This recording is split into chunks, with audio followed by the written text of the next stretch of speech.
Nevinné tvory včera spali, brechotu psa sa naľakali.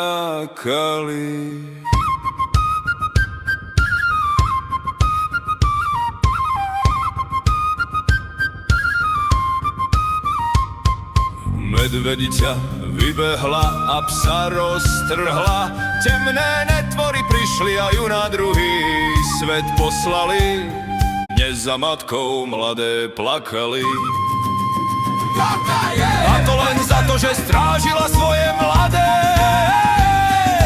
Po večeroch lesom blúdia ľudia, medvede rušia, budia.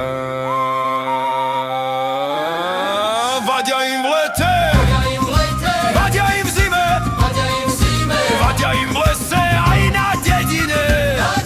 Avšak nevedia,